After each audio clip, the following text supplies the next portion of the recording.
Shamu everybody.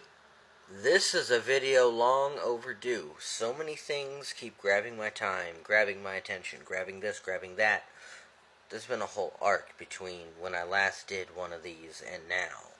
But I was looking at the YouTube on this because I had to share a playlist, my other playlist on my series, and realized I only had 2 videos done on this, and there's a whole lot more to say. So without further ado, the history of the Western tradition. We're on part 3. It's long overdue, and we're going to be talking about the Demotic magical papyri, as well as ostraka. So these are going to be working on with our spells, our abjurations, and our demons. This is going to be the bridge between, if you remember way back when we did our second video, we talked about the pyramid text and the coffin text. Now, our next step going forward is going to be Greco-Egyptian practice. But before we get there, we get this little bridge, this very interesting snapshot in history. So, when we talk about the Demotic magical papyri, what are we talking about? Demotic refers to a late, highly cursive script that was used to write the Egyptian language in everyday and professional contexts. Roughly from the 7th century BCE into more late antiquity. So when we say Demotic magical papyri, that just means they're the magical texts that are written in the Demotic script and have been preserved on papyrus. It's not a single book, much like the PGM, which I hope many of you know, and which we will be covering soon.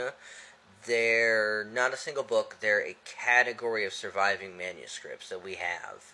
These ones are done often handbook style, that would record Egyptian ritual operations in a format that became do, say, use.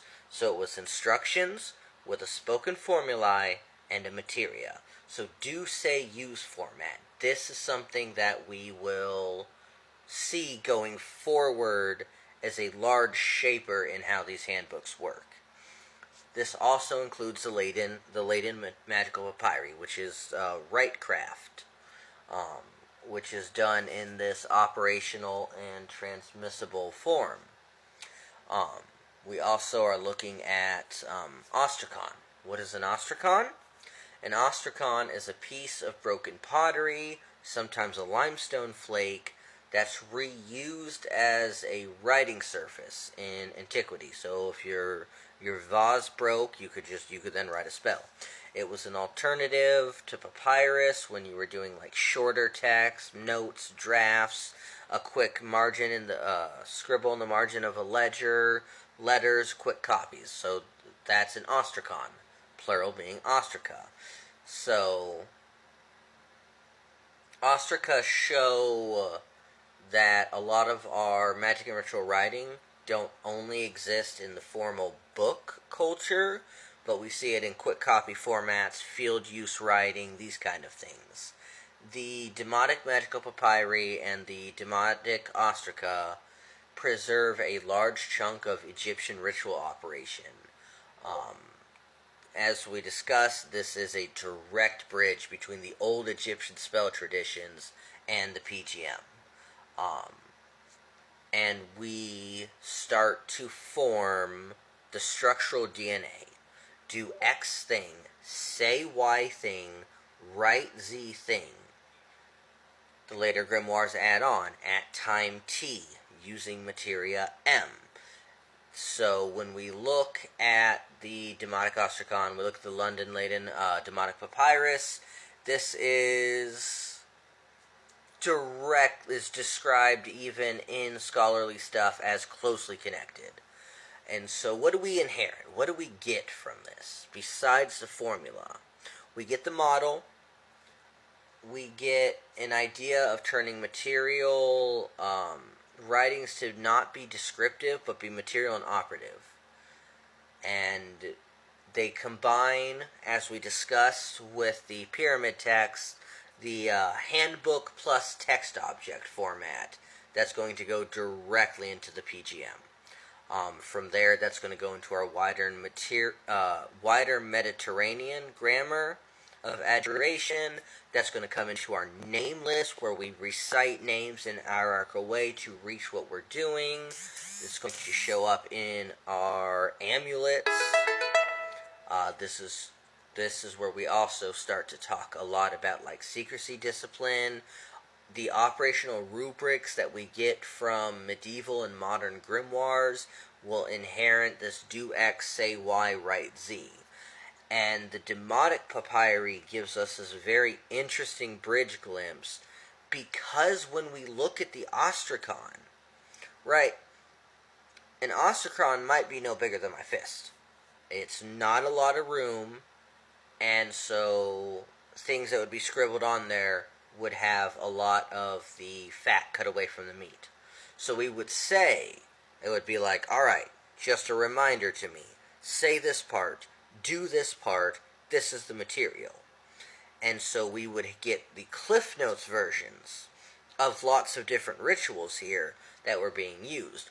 Many of these things would have been used in like, the person looking at it would use it as a quick referencing, would use it as a mnemonic device, and more of the applicable parts and the fluff and pomp surrounding the ritual, the fat, the gristle, all those parts of the steak would already be in the magician's head, and this would just be like the bone, the structure, the meat.